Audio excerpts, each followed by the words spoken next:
Hello dear students, my name is Dr. Judith Gupta. Today in this video we will study about LS coupling which is an important topic of atomic and molecular physics. सबसे पहले समझ लेते हैं कि LS coupling क्या होती है। अब देखो सबसे पहले जो हमारे पास क्या होता है, मान लो कि यहाँ पे हमारे पास देयर इज़ एन एटम, ठीक है। एटम के बाहर हमारे पास क्या होते हैं, इलेक्ट्रॉन्स होते हैं। जो आउटर मोस्ट शेल में हमारे पास इलेक्ट्रॉन होता है उस इलेक्ट्रॉन को हम बोलते हैं ऑप्टिकल इलेक्ट्रॉन, ठीक है। तो हर एक एटम में हमारे पास ऑप्टिकल इलेक्ट्रॉन्स मौजूद होते हैं, मतलब उसके बाहर वाली शेल में हमारे पास क्या होंगे, इलेक्ट्रॉन्स प्रेजेंट होंगे, जिसे हम ऑप्टिकल इलेक्ट्रॉन्स के नाम से जानेंगे, ठीक है। अब देखो एटम में ज़रूरी नहीं कि एक इलेक्ट्रॉन हो, एक से ज़्यादा इलेक्ट्रॉन्स भी हमारे पास हो सकते हैं। अब हर एक इलेक्ट्रॉन होगा, हर एक इलेक्ट्रॉन की क्या होगी, हमारे पास स्पिन होगी। इस इलेक्ट्रॉन की अलग से स्पिन होगी और इस इलेक्ट्रॉन की हमारे पास अलग से स्पिन होगी। अब इन दोनों इलेक्ट्रॉन की स्पिन जो है वो डिफरेंट है, तो इन दोनों की स्पिन आपस में क्या करेगी, कोरिलेट करेगी, आपस में कपल करेगी। एंड अगर हमें फाइंड आउट करना हो कि टोटल स्पिन कितनी है तो हम उसका टोटल स्पिन फाइंड आउट कर सकते हैं by using the spin correlation effect. अब देखो यहाँ पे क्या हो रहा है कि जो टोटल स्पिन आएगी उसे हम डिनोट करते हैं by the vector S vector, ठीक है, जिसका जो मैग्नीट्यूड रहेगा that will be under root of S into S plus 1 into of h cross, ठीक है। तो अगर हमें एस फाइंड आउट करना हो, मतलब नेट फाइंड आउट करना हो कि एटम के लिए हमारे पास नेट एस की वैल्यू कितनी है, तो हम क्या करेंगे, जितनी हमारे पास इंडिविजुअल ऑप्टिकल इलेक्ट्रॉन्स की स्पिन होगी उसे हम ऐड कर देंगे इन सच अ वे कि हमारे पास मिनिमम से लेकर उसकी मैक्सिमम वैल्यूज़ तक आए। इसे हम आगे समझेंगे बाय एन एग्जाम्पल, तो आपको अच्छे से समझ लगेगा, इसलिए मेरे साथ वीडियो में बने रहना। अब देखो हमारे पास जो मोस्ट इम्पॉर्टेंट क्वेश्चन आता है, आपको एटम की डिफरेंट स्पिन दे दी जाएंगी एंड पूछा जाएगा कि इनमें से कौन से एटम की जो एनर्जी है वो हाईएस्ट होगी या फिर लोएस्ट होगी। तो आपको ये चीज़ हमेशा याद रखनी है कि जिस भी एटम की एस की वैल्यू हाईएस्ट होगी उसकी एनर्जी जो है वो कम होगी, ठीक है। तो इसके लिए मैंने एक निमोनिक्स तैयार किया हुआ है विच इज़ HSLE, मैंने इसे याद किया हुआ है हसले, ठीक है। तो आप भी इसे ऐसे ही याद कर सकते हैं, दैट इज़ हसले। हसले means highest value of S means lowest value of energy, मतलब जिसमें एस की वैल्यू हाईएस्ट होगी उसमें एनर्जी की वैल्यू हमारे पास क्या होगी, लोएस्ट होगी। तो ये चीज़ आपको याद रखनी है, याद रखने के लिए बस हंस लो, ठीक है। तो ये हंसले आपको याद रखना है। नेक्स्ट है कि अगर हमारे पास एक इलेक्ट्रॉन दिया गया हो, मतलब किसी भी एटम में मान लो ऑप्टिकल इलेक्ट्रॉन हमारे पास 1 है, तो हमारे पास उसके लिए एस की कितनी वैल्यूज़ होंगी। अब देखो हमारे पास मान लो एक इलेक्ट्रॉन प्रेजेंट है, तो उसके लिए हमारे पास स्पिन की वैल्यू कितनी रहेगी, 1/2 रहेगी। हमें पता है कि एक इलेक्ट्रॉन के करस्पॉन्डिंग स्पिन की वैल्यू होती है 1/2, ठीक है। तो जो मल्टीप्लिसिटी होगी, मतलब कितनी वैल्यूज़ होंगी एस की ऐसी, तो that will be decided by this factor which is a 2s plus of 1 का फैक्टर। यहाँ पे हमारे पास जो s की वैल्यू है यहाँ पे मल्टीप्लाई कर देंगे 2 into 1/2 plus 1, it will become equal to 2। मतलब हमारे पास s की 2 वैल्यूज़ एग्जिस्ट कर सकती हैं। मतलब मान लो कि हमने उस एटम को, जिस एटम के बारे में हम बात कर रहे हैं जिसमें ऑप्टिकल इलेक्ट्रॉन 1 है, हमने उस एटम को किसी मैग्नेटिक फील्ड के अंदर नॉर्थ एंड साउथ पोल के अंदर रख दिया, मतलब मैग्नेटिक फील्ड के अंदर रख दिया, तो उस जो इलेक्ट्रॉन होगा, तो इलेक्ट्रॉन की जो स्पिन होगी उसके 2 ओरिएंटेशन पॉसिबल होंगी, दैट विल बी 1/2 एंड -1/2। तो यही हमारे डबलेट का मतलब है, यहाँ पे डबलेट नहीं, यहाँ पे डबलेट आएगा, ठीक है। तो डबलेट का मतलब ही यही है कि हमारे पास 2 वैल्यूज़ आएंगी 1/2 एंड -1/2, मतलब 2 ओरिएंटेशन होंगी अगर उसे हम मैग्नेटिक फील्ड के अंदर रखते हैं। Similarly for the 2 electrons, 2 electron अगर हमारे पास हों तो हमारे पास हर एक इलेक्ट्रॉन की करस्पॉन्डिंग S1 की वैल्यू होगी 1/2 एंड दूसरे इलेक्ट्रॉन के करस्पॉन्डिंग कितनी वैल्यू होगी, 1/2। मान लो कि दोनों इलेक्ट्रॉन जो है वो कुछ इस तरह पेयर कर गए, दोनों की स्पिन क्या हो गई, हमारे पास सेम हो गई। अगर स्पिन सेम होगी तो S की वैल्यू क्या हो जाएगी, एड अप हो जाएगी, that will B 1/2 plus 1/2, that will be 1। And अगर हमारे पास S की वैल्यू जो है, मतलब जो स्पिन है, अगर एक की मान लो क्लॉकवाइज होगी दूसरे के एंटी क्लॉकवाइज हो जाएगी, तो 1/2 minus 1/2 that will become equal to 0। तो S की वैल्यू क्या हो जाएगी, हमारे पास 0 हो जाएगी। तो हमारे पास S की 2 वैल्यूज़ आ गई, एक वैल्यू आई हमारे पास 0 एंड दूसरी वैल्यू आई हमारे पास 1।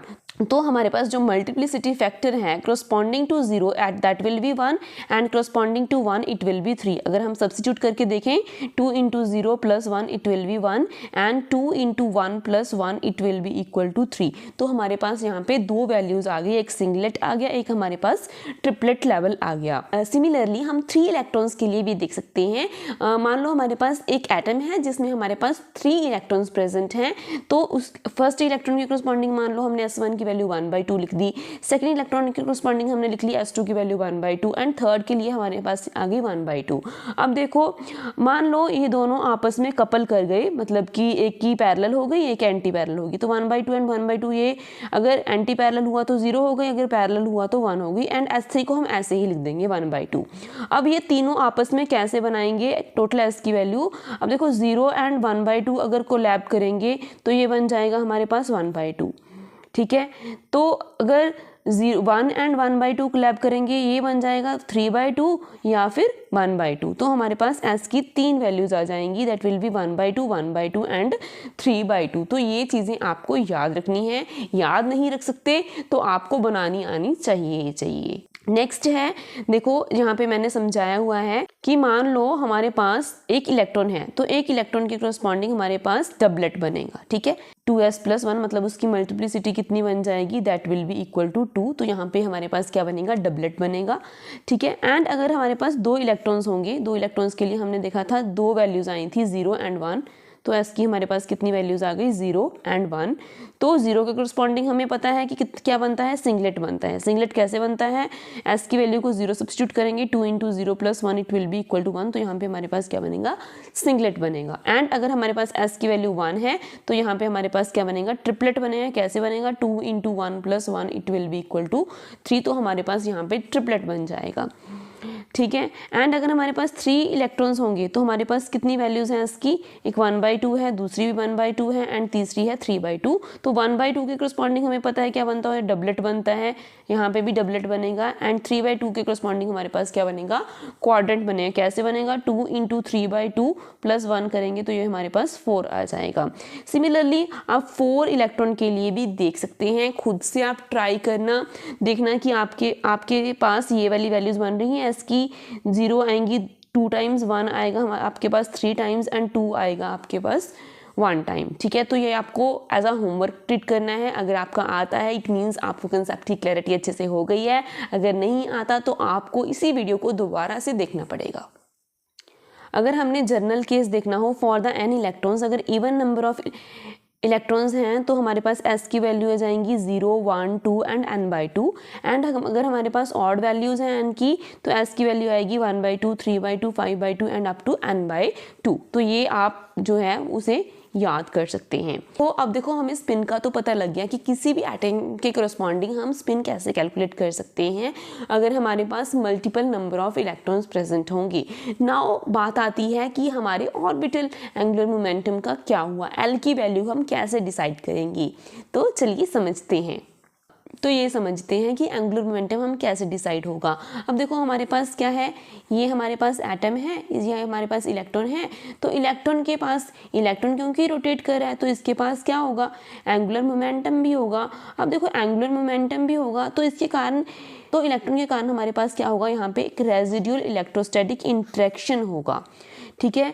एंड ये बहुत ज़्यादा स्ट्रांगली होगा जिसके कारण हमारे पास हर एक इलेक्ट्रॉन के करस्पॉन्डिंग उसका इंडिविजुअल ऑर्बिटल एंगुलर मोमेंटम होगा। तो हर एक इलेक्ट्रॉन के करस्पॉन्डिंग जो एंगुलर मोमेंटम होगा वो क्या हो जाएगा, स्ट्रांगली कपल हो जाएगा। एंड हमारे पास जो टोटल एंगुलर मोमेंटम की वैल्यू बनेगी that will B √ of L into L+1 into of H cross, ठीक है।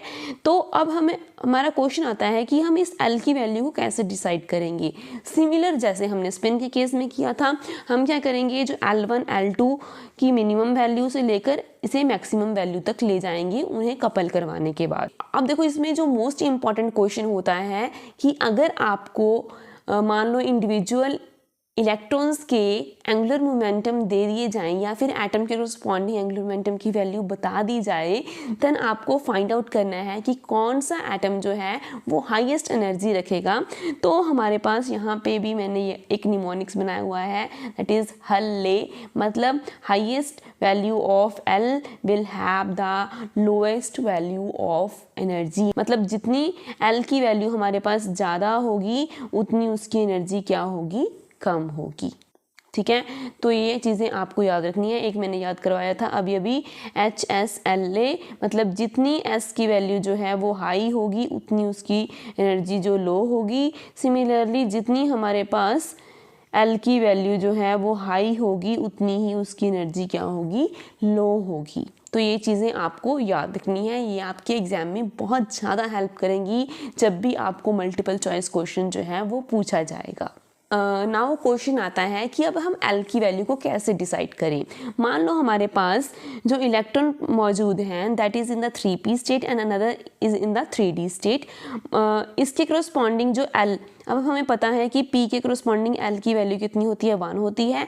एंड अगर इलेक्ट्रॉन D स्टेट में है तो इलेक्ट्रॉन के करस्पॉन्डिंग L2 की वैल्यू कितनी आएगी, हमारे पास 2 आएगी। अब हमने कहा था कि L की वैल्यू जो डिसाइड होगी that will be decided by minimum value of L1 L2 से लेकर maximum value of L1 L2 तक जाना है। तो मिनिमम वैल्यू जो आएगी 1 - 2 that will be 1 and maximum value जो आएगी that will be 1 + 2, so it will be 1, 2 and 3। तो L की हमारे पास 3 वैल्यूज आ जाएंगी, एक आएगी 1, एक आएगी 2 एंड अनदर विल बी 3। ठीक है, एंड L करस्पॉन्डिंग टू 1 हमारे पास क्या होता है, that will be P state. And L corresponding to 2 हमारे पास क्या होता है, that will be D state. And L corresponding to 3 हमारे पास क्या होता है, that will be F state. And आपको ये बात ध्यान रखनी है कि जब भी हमने कैपिटल L के करस्पॉन्डिंग वैल्यूज़ लिखनी है तो उसे हमें कैपिटल फॉर्म में ही लिखना है। नेक्स्ट आता है हमारे पास 4 2p, मान लो एक स्टेट है जिसमें इलेक्ट्रॉन प्रेजेंट है, एक 3p स्टेट है जिसमें इलेक्ट्रॉन प्रेजेंट है, एक 4d स्टेट है, मतलब हमारे पास बेसिकली 3 इलेक्ट्रॉन्स प्रेजेंट हैं इन द डिफरेंट स्टेट्स। तो इसके करस्पॉन्डिंग हमारे पास L1 की वैल्यू 1 आएगी, इसके करस्पॉन्डिंग L2 की वैल्यू 1 आएगी एंड इसके करस्पॉन्डिंग L3 की वैल्यू हमारे पास क्या आएगी, 2 आएगी। अब हम क्या करते हैं, इन दोनों को कंबाइन कर लेते हैं, मतलब इसके करस्पॉन्डिंग L की वैल्यू फाइंड आउट कर लेते हैं एंड इसे एज इट इज़ रख लेते हैं। तो ये वैल्यू बन जाएगी 1 - 1 0, 1 मैक्सिमम वैल्यू आ जाएगी 1 + 1 2, 0 एंड 2 के मिड में क्या आता है, हमारे पास 1 आता है। मतलब ये ऐसे चल रहा है कि L1 - L2 से लेकर L1 + ऑफ L2 तक रहेगा, बीच बिचाले वाली वैल्यू भी हम लिखेंगे। ठीक है, तो ये वाली वैल्यूज हमारे पास क्या हो गई, 0 1 एंड 2 आ गई, इसे हमने L' के नाम से लिख दिया। एंड L3 की वैल्यू क्या रहती थी, हमारे पास 2 थी। अब हम क्या करेंगे, इसकी एक वैल्यू को इसके साथ इंटरेक्ट करवा देंगे। सबसे पहले देख लेते हैं, एक वैल्यू L' की ली that is 0 and another value जो ली हमने वो 2 ली। अब देखो हमारे पास 2 वैल्यूज़ आ गई दैट इज़ 0 एंड 2। अब L' की अगर हमारे पास 2 वैल्यू होती है तो हमारे पास कौन सी स्टेट आएगी, अगर इन दोनों को इंटरेक्ट करवाएं तो टोटल L की वैल्यू क्या आ जाएगी, हमारे पास 2 आ जाएगी। ठीक है, 2 - 0 करें तो अब भी 2 आ रहा है, 2 + 0 करें तब भी आ रहा है, मतलब जो नेट L की वैल्यू आ रही है दैट इज इक्वल टू 2 आ रही है। तो 2 के करस्पॉन्डिंग हमारे पास कौन सी स्टेट आएगी, that will be D state. ठीक है, नेक्स्ट है हमारे पास L' की वैल्यू हमने क्या कंसीडर कर ली, दैट इज 1 ले ली यहाँ से एंड L3 की वैल्यू कितनी ले ली, 2 ले ली। अब 1 एंड 2 को इंटरेक्ट करवाएंगे, 1 - 2 से लेकर 1 + 2 तक जाएगा, means it will go from 1 2 and 3। तो हमारे पास 3 वैल्यूज आ जाएंगी, 1 के करस्पॉन्डिंग P आ गई, 2 के करस्पॉन्डिंग D आ गई, 3 के करस्पॉन्डिंग हमारे पास क्या आ गया, F आ गया। एंड अब हम क्या करेंगे, लास्ट वाली इसकी 2 वैल्यू ले लेंगे एंड L3 भी क्या ले लेंगे, 2 एंड 2 को इंटरेक्ट करवाएंगे, 2 - 2 कितना हो जाएगा, 0 एंड 2 + 2 कितना हो जाएगा, 4। तो 0 से लेकर 4 तक हम सारी वैल्यूज लिख लेंगे, 0 1 2 3 एंड 4 एंड इसके करस्पॉन्डिंग जो स्टेट्स होंगी वो लिख लेंगे। तो इस तरह हम L की वैल्यू जो है वो लिख सकते हैं कि कौन कौन सी स्टेट में वो आएगी। अब हमें पता लग गया कि L की वैल्यू को कैसे फाइंड आउट करना है, S की वैल्यू को कैसे फाइंड आउट करना है। तो अब L एंड S को कपल करने के बाद हमारे पास क्या बन जाएगी, that will B LS coupling, वो हम आगे स्टडी करेंगे। अगर मान लो कि हमारे पास स्पिन एंड ऑर्बिट की इंटरेक्शन कम है, मतलब L एंड S की इंटरेक्शन कम है, तो ये दोनों आपस में लेस स्ट्रांगली कपल्ड होंगे to form a total angular momentum vector of the atom. तो जो टोटल एंगुलर मोमेंटम वेक्टर होगा वो दो चीज़ों पे डिपेंड करेगा, एक उसके ऑर्बिटल एंगुलर मोमेंटम वेक्टर की वैल्यू पे एंड उसके स्पिन एंगुलर मोमेंटम की वैल्यू पे। ऑर्बिटल एंड स्पिन को दोनों जब कपल कर जाएंगी तो ये हमारे पास L प्लस एस की फॉर्म में टोटल एंगुलर मोमेंटम जो है वो एटम का बन जाएगा। So J will be equal to L plus L, so J will be equal to L plus of S. The magnitude of J, L and S remains क्या रहेगा हमारे पास, constant रहेगा। ठीक है, तो J की वैल्यू को हम कैसे लिख सकते हैं, J is equals to under root of J into J plus 1 into of H cross भी लिख सकते हैं, H बाई 2 पाई भी लिख सकते हैं। एंड J की वैल्यू कैसे डिसाइड होगी, मान लो हमें L की वैल्यू पता लग गई, ठीक है, S की वैल्यू पता लग गई, L एंड S की वैल्यू पता लग गई। अब हम क्या करेंगे, J की वैल्यू फाइंड आउट करने के लिए L माइनस एस से लेकर इसे कहाँ तक लेके जाएंगे, L प्लस ऑफ एस तक। एक बात आपको ध्यान रखनी है कि इसकी वैल्यू कोई भी नेगेटिव नहीं लेंगे, सारी वैल्यूज हम क्या लेंगे, पॉजिटिव लेंगे यहाँ पे, तभी हमने यहाँ पे क्या लगाया है, एक मॉड लगाया है। ठीक है, अब इसके लिए सिलेक्शन रूल्स जो आपको पता होने चाहिए, that are the most important thing, कि जो सिलेक्शन रूल रहेंगे for the single electron delta L की वैल्यू जो है वो कितनी चेंज हो सकती है, प्लस माइनस 1 चेंज हो सकती है। मतलब एल जो इलेक्ट्रॉन है वो ऐसे स्टेट से पी स्टेट में जंप कर सकता है, पी से डी में जंप कर सकता है, लेकिन इलेक्ट्रॉन जो है वो एस से डी में जंप नहीं कर सकता। अगर हम दो इलेक्ट्रॉन की बात करते हैं एट द सेम पॉइंट, तो डेल्टा L1 की वैल्यू प्लस माइनस 1 हो सकती है एंड डेल्टा L2 की वैल्यू प्लस माइनस 2 एंड 0 हो सकती है। तो ये दोनों चीज़ें आपको बाय हार्ट जो हैं वो याद कर लेनी है। N की वैल्यू पे कोई भी रिस्ट्रिक्शन नहीं रहेगा। एंड अगर हम कंप्लीट एटम की बात करते हैं तो जो L की वैल्यू रहेगी डेल्टा L वो 0 से लेकर प्लस माइनस 1 हो सकता है, बट अगर एक ही इलेक्ट्रॉन होगा तो डेल्टा L 0 अलाउड नहीं होगा। एंड डेल्टा S की वैल्यू जो है वो 0 रहेगा, दैट इज सिंगलेट में ट्रांजिशन होगी, ट्रिपलेट में ट्रांजिशन होगी। कोई भी इलेक्ट्रॉन जो है वो सिंगलेट से ट्रिपलेट में नहीं जा सकता। एंड डेल्टा J की वैल्यू जो है वो 0 एंड प्लस माइनस 1 हो सकती है, बट J की 0 से लेकर 0 में जो इंटरेक्शन है वो पॉसिबल नहीं है। तो ये हमारे पास क्या हो गए, हमारे पास ये सिलेक्शन रूल्स हैं for the spin orbit coupling, जिसे हम LS कपलिंग के नाम से जानते हैं। अब मैं थोड़े से आपको अप्लाइड कंसेप्ट समझाने वाली हूँ कि इसे किस तरह हम अप्लाई करना है। तो इसे हमें किस तरह अप्लाई करना है, मान लो हमारे पास एक एटम है जिसमें दो ऑप्टिकल इलेक्ट्रॉन्स हैं 4p एंड 4d। इसके करस्पॉन्डिंग हर एक इलेक्ट्रॉन के करस्पॉन्डिंग S की वैल्यू कितनी रहेगी, 1/2 रहेगी, तो इसके करस्पॉन्डिंग 1/2 लिख दी, इसके करस्पॉन्डिंग 1/2 लिख दी। एंड P के करस्पॉन्डिंग के L1 की वैल्यू क्या आ जाएगी, 1 आ जाएगी, एंड D के करस्पॉन्डिंग L2 की वैल्यू क्या आ जाएगी, 2 आ जाएगी। अब हमें पहले L निकालना है, S निकालना है, फिर J निकालना है। अब देखो S की वैल्यू कितनी आ जाएगी, 1/2 minus 1/2 that will B 0, 1/2 plus 1/2 that will be 1। तो हमारे पास ये क्या बन जाएगा, 0 एंड 1। एंड अगर हम L की देखें तो 1 माइनस 2 से लेकर 1 प्लस 2 तक जाएगी, मतलब 1 3, बीच में क्या रह गया 2, तो कितनी वैल्यूज आ जाएंगी 1 2 एंड 3। एंड इसके करस्पॉन्डिंग हम लिख सकते हैं P D and F state. अब देखो L की वैल्यू आ गई हमारे पास एंड S की वैल्यू आ गई। अब देखो हमारे पास कितनी टर्म्स जो हैं वो आ गई। कई बार टर्म्स भी पूछ लेता है, तो टर्म्स कैसे लिखते हैं, सबसे पहले जो L की वैल्यूज आई हैं उसके करस्पॉन्डिंग हम टर्म्स लिख लेंगे, which is P D and F लिख ली। ठीक है, तो जब भी हमें लिखना हो, जब भी किसी भी टर्म को लिखना हो तो उसके लिए एक अलग से मैं आपको फॉर्मूला बताने वाली हूँ, विच इज़ 2s + 1 LJ। तो इस तरह हम किसी भी टर्म को लिख सकते हैं।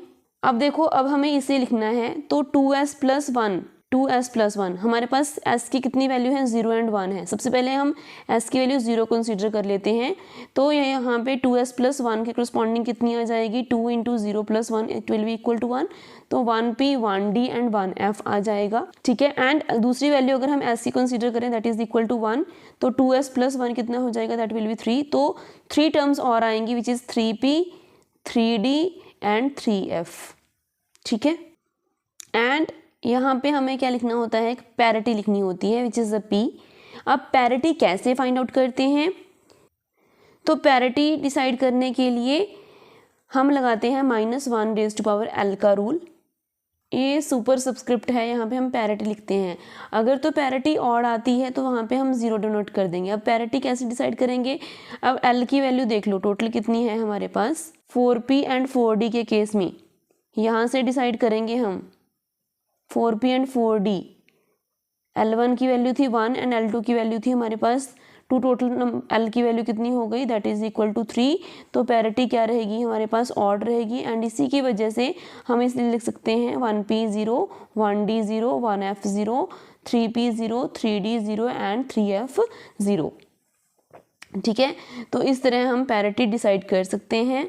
सिमिलरली हम इनके लिए भी वैल्यू फाइंड आउट कर सकते हैं कि मान लो हमारे पास सिंगुलर टर्म है कि s की वैल्यू हमारे पास 0 है, l की वैल्यू हमारे पास 1 है, तो j कितना हो जाएगा that will be equal to 1। 1 minus 0 करेंगे तब भी j की वैल्यू 1 आएगी, 1 प्लस 0 करेंगे तब भी j की वैल्यू क्या आएगी 1 आएगी। तो l के करस्पॉन्डिंग क्या आ गया 1p आ गया, 2s प्लस 1 के करस्पॉन्डिंग 1 हो गया। एंड अगर हम एक ही इलेक्ट्रॉन की बात कर रहे हैं तो l की वैल्यू जो है वो हमारे पास 1 है, तो ये ऑड होगा, सो 1p 0। तो इस तरह हम लिख सकते हैं। एंड एक ही स्टेट है तो ये हमारे पास j की वैल्यू कितनी आएगी 1 आएगी। तो इस तरह हम स्टेट को डिफाइन कर सकते हैं। सिमिलरली आप बाकी की स्टेट्स जो है वो वीडियो को पॉज करके यहाँ पे खुद से ट्राई करके देखना, इससे आपकी प्रैक्टिस होगी। ठीक है, तो ये 3 चीज़ें मैं आपको बताने जा रही हूँ। एक है हसले, ये बता दिया, हल्ले भी बता दिया, एक है सजले। सजले क्या है, small value of j that will be lower value of e, मतलब जितनी j की वैल्यू कम होगी उतनी ही उसकी एनर्जी जो है वो कम होगी। तो ये 3 फैक्टर्स आपको याद रखने हैं। तो इस तरह हम लिख सकते हैं कि हमारे पास जो हम पहले बात कर रहे थे इनकी 6 स्टेट्स में जो स्प्लिट हुआ है 4p 4d था। स्पिन की हमारे पास क्या थी वैल्यू s0 थी एंड s1 थी। अब देखो यहाँ पे काम आ रहा है, हसले था हमारे पास highest value of s will have lower value of energy, इसलिए s की वैल्यू 1 को हमने नीचे लिखा है, s की वैल्यू 0 को हमने क्या लिखा है ऊपर लिखा है। अब s के 1 के करस्पॉन्डिंग हमारे पास 3 स्टेट्स थी that was 3p 3d and 3f। तो 3p 3d एंड 3f लिख दिया, 3p 3d एंड 3f लिख दिया। एंड 0 के करस्पॉन्डिंग क्या था 1p 1d एंड 1f था। अब देखो अब हमने हल्ले को भी यूज़ किया है यहाँ पे, highest value of l will have the lowest energy. अब l की हाईएस्ट वैल्यू क्या है f है, तो इसके करस्पॉन्डिंग ये लोएस्ट में आ गया, यहाँ पे भी क्या हो गया लोएस्ट में आ गया। अब हमारे पास इसके करस्पॉन्डिंग हमने j की वैल्यू जो है अभी डिफाइन की है, तो हम यहाँ पे लिख सकते हैं। यहाँ पे देखो l एंड s को कंबाइन करने के बाद l की वैल्यू कितनी आई थी हमारे पास 1 2 3 आई थी एंड s की वैल्यू क्या थी हमारे पास 0 एंड 1 थी। अब देखो s की वैल्यू 0, l की वैल्यू 1, s की वैल्यू 0, l की वैल्यू 2, s की वैल्यू 0, l की वैल्यू 3 एंड इसके करस्पॉन्डिंग हमने j को डिफाइन किया, j की वैल्यू 1 आ गई, 2 आ गई, 3 आ गई। एंड जब हमारे पास s की वैल्यू 1 होगी, l की वैल्यू 1 होगी, तो j की वैल्यू क्या हो जाएगी 1 and 1 2, maximum value 2, 1 minus 1 that will B 0। तो हमारे पास j की कितनी वैल्यूज आएंगी 3 वैल्यूज आएंगी, इसी के करस्पॉन्डिंग हमने 3 वैल्यूज लिखी हैं। सिमिलरली अगर s की वैल्यू हमारे पास 1 रहेगी, l की वैल्यू 2 है, तो मैक्सिमम वैल्यू कितनी आएगी 3 आएगी, मिनिमम कितनी आएगी 1 आएगी, तो कितनी आ जाएंगी 1 2 एंड 3 आएंगी। तो इसके करस्पॉन्डिंग हमने लिखा है 3d1 3d2 3d3। Similarly s की वैल्यू अगर हमारे पास 1 आएगी, l की वैल्यू क्या रहेगी 3 रहेगी, तो maximum value 1 plus 3 that will be 4, minimum value 1 minus 3 that is equal to 2, तो 2 3 एंड 4। तो इसके करस्पॉन्डिंग हमने ये स्टेट्स लिखी हैं। तो इसको हम स्प्लिट कर सकते हैं आगे फर्दर एज पर द स्पिन ऑर्बिट इंट्रैक्शन यहाँ पे शो हो रही है। देखो 3f स्टेट में हमने लिखा है 3f2 3f3 एंड 3f4, ये 3 वैल्यूज हमारे पास आएंगी। हमने क्या डिफाइन किया था सजले, मतलब small value of j will have the lowest value of energy. अब देखो 3f2 की j वैल्यू जो है सबसे कम है, उसकी वैल्यू हमने नीचे लिखा है, फिर हमने 3f3 लिखा है, फिर हमने 3f4 लिखा है। Similarly 3d1 3d2 3d3, similarly 3p0 3p1 and 3p2। तो इस तरह हमें डिफाइन करना है इन सभी वैल्यूज़ को। अगर आपको इसमें कोई डाउट हो देन प्लीज़ मुझे कमेंट सेक्शन में ज़रूर बताना।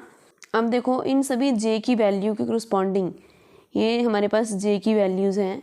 इन j की करस्पॉन्डिंग अगर हमें पूछ लिया जाए कि इस j के करस्पॉन्डिंग टोटल j की मल्टीप्लिसिटी कितनी होगी, तो सभी की j की वैल्यूज़ निकालेंगे, 2j प्लस 1 करेंगे, इनकी भी 2j प्लस 1 करेंगे, 2j प्लस 1 करेंगे, 2j प्लस 1 करेंगे, ये सारा मैंने यहाँ पे किया हुआ है। ये देखो ये सारी स्टेट्स पहले हमने लिख ली जो बनी थी हमारे पास 3 स्टेट्स, तो S इजिकल्स टू 0 के करस्पॉन्डिंग थी, एंड जो 9 स्टेट्स थी दैट विल बी S के 1 के करस्पॉन्डिंग थी। तो उनके करस्पॉन्डिंग 2j + 1 की वैल्यू को कैलकुलेट किया तो टोटल कितना आ रहा है हमारे पास 60 आ रहा है। तो इस तरह आपको क्वेश्चन भी पूछा जा सकता है, ठीक है। तो ये बात थी हमारे पास इक्विवेलेंट इलेक्ट्रॉन की थी।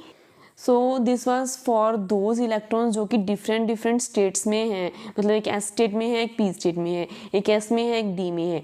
But in the next video lecture I will tell you कि LS कपलिंग कैसे फाइंड आउट करेंगे फॉर द इलेक्ट्रॉन्स जो कि हमारे पास वो इक्विवेलेंट स्टेट्स में नहीं होंगे, मतलब ये terms of non equivalent electrons. तो उस तरह के केस में हम कैसे फाइंड आउट करेंगे that we will study in the next video. Till then पढ़ते रहिए, खुश रहिए।